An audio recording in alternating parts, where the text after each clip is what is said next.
afternoon and welcome to the UNT College of Music. My name is Amrutha. My name is Aranka. And we are the UNT College representatives for the Young Band Directors of Texas, and today we're going to be talking about all things jury related. Gotta love juries.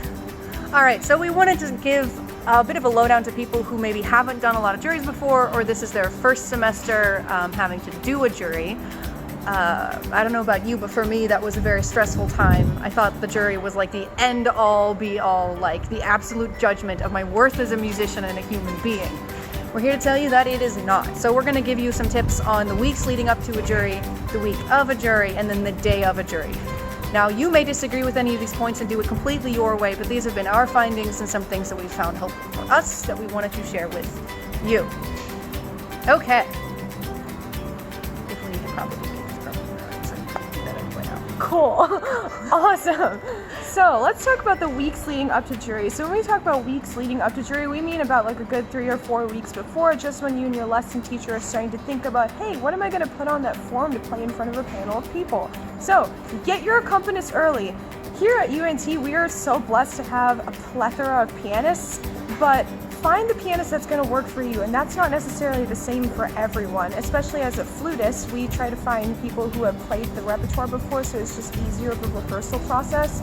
And yeah, it's definitely okay to ask around and see like, hey, how does this person play? Is this person like gonna do what they need to do to be successful?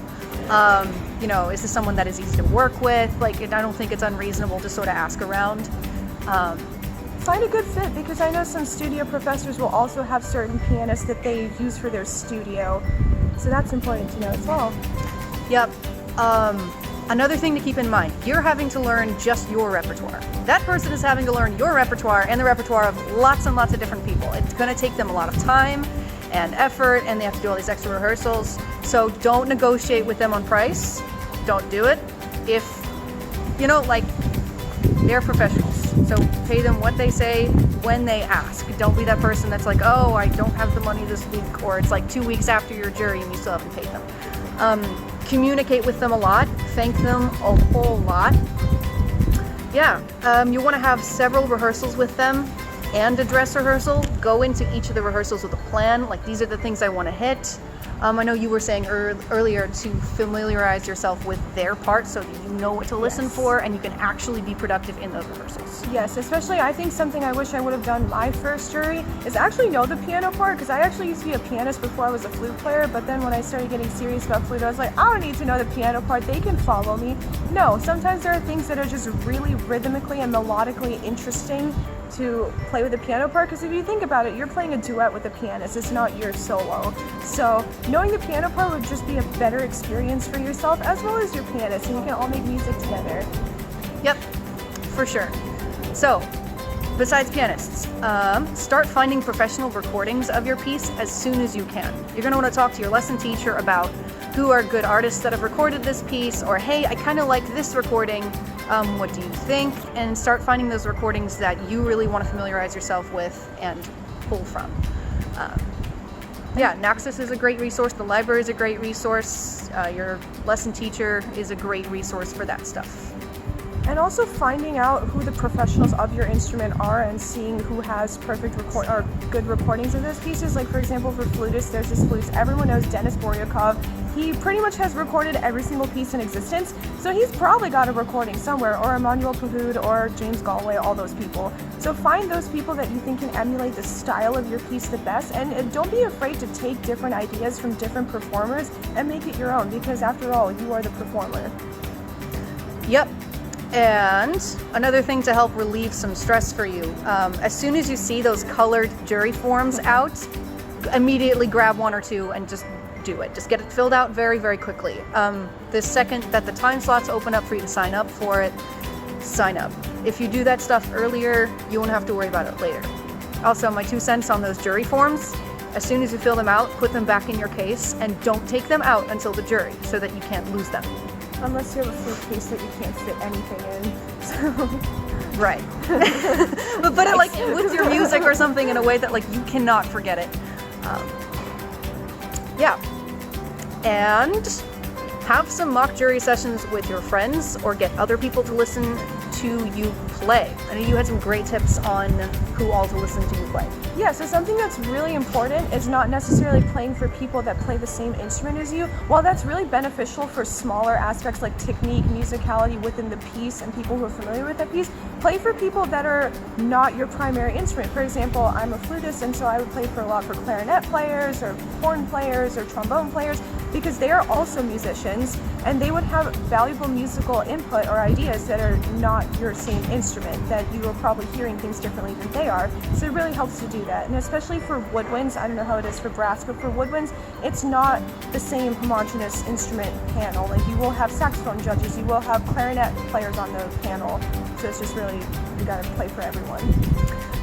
Last thing for me, if you are a younger college musician, if you're like a freshman and a sophomore, you maybe haven't played pieces that are by composers of like lots of different cultures. So if your piece is by a composer or like from a country like I guess that you haven't played from before, like if the piece has notations in a language that you are not super comfortable with, translate everything. Just translate everything out the best you can. I have a personal story that I don't feel like telling right now, but like, for example, my first semester jury was by Eugene Botha, French guy. So all of the language was in French, and I failed to translate everything, and then it bit me in the butt later. So that's, yeah, something you may not immediately think of, but something good to keep in mind. Translate it correctly as well, because Yes. I was playing a Strauss piece once, like Alpine Symphony, and I translated something horribly that just said thunderstorm and storm, and I know that's not right.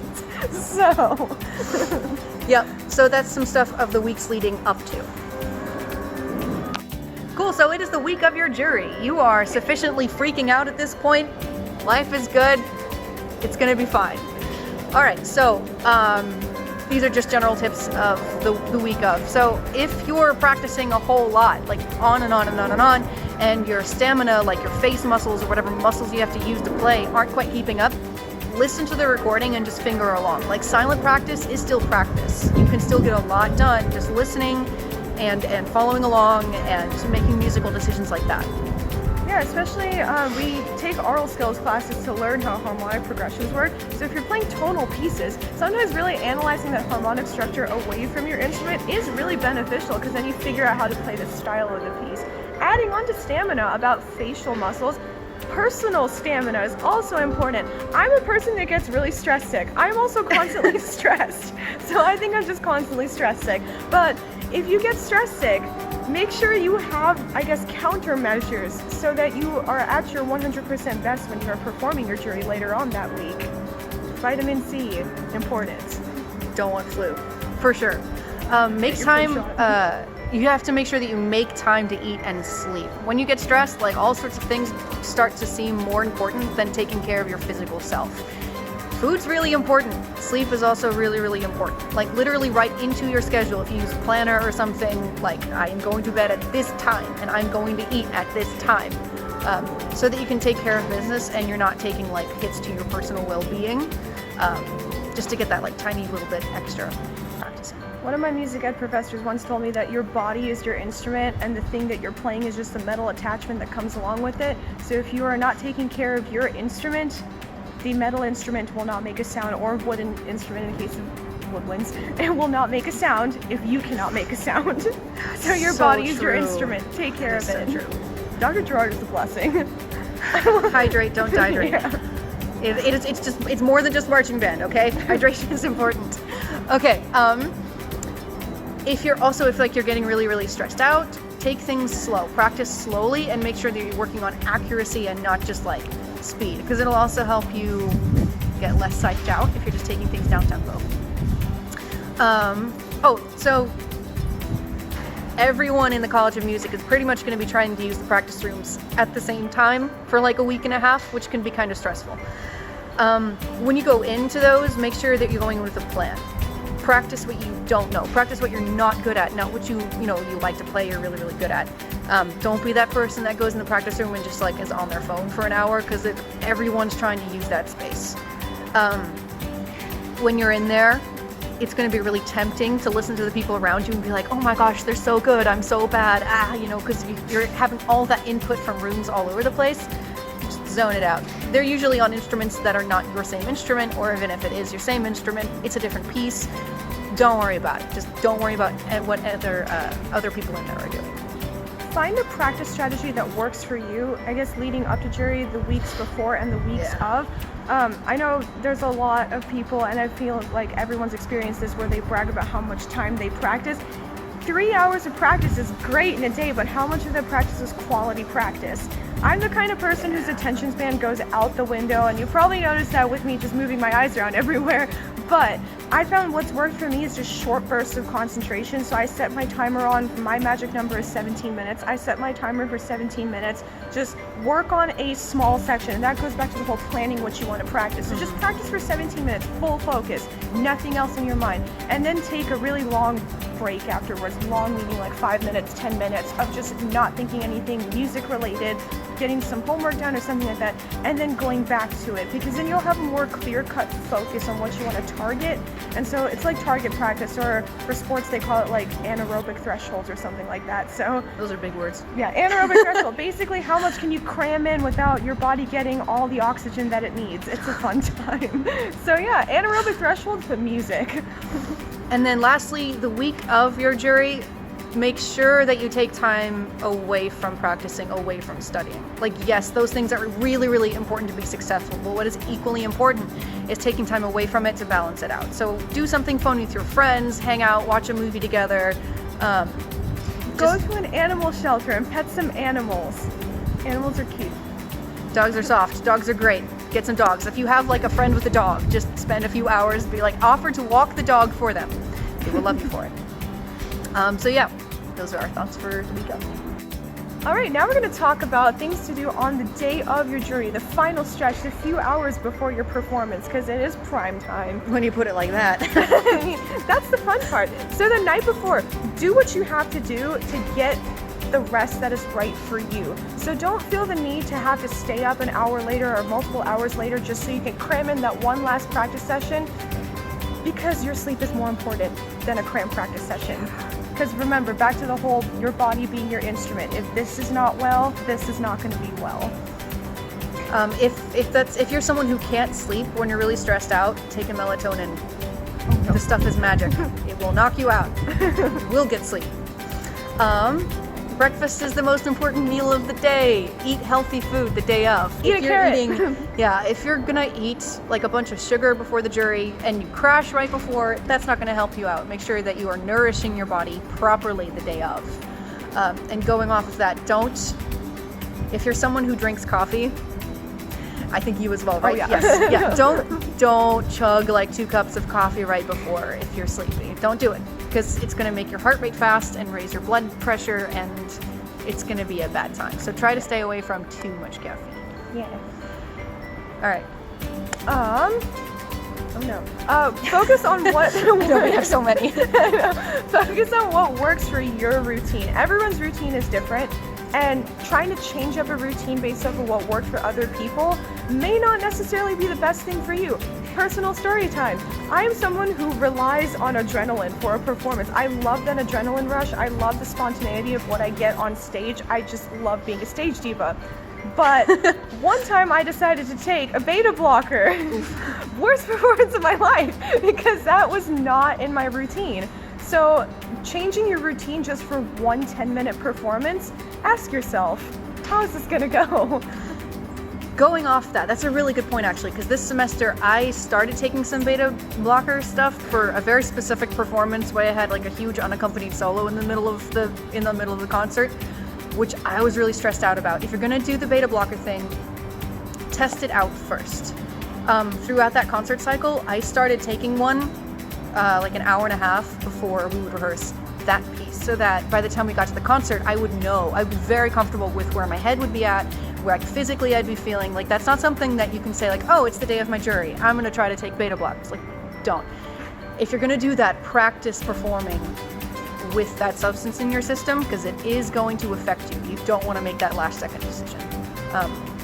Yeah.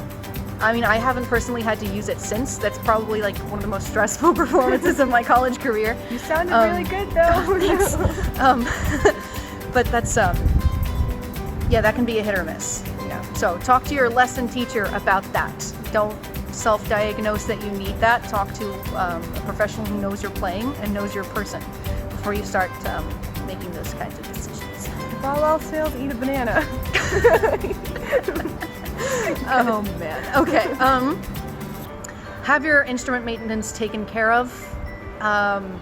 You don't want to be that person who's like in the middle of their jury trying to empty their water and their slide won't come out.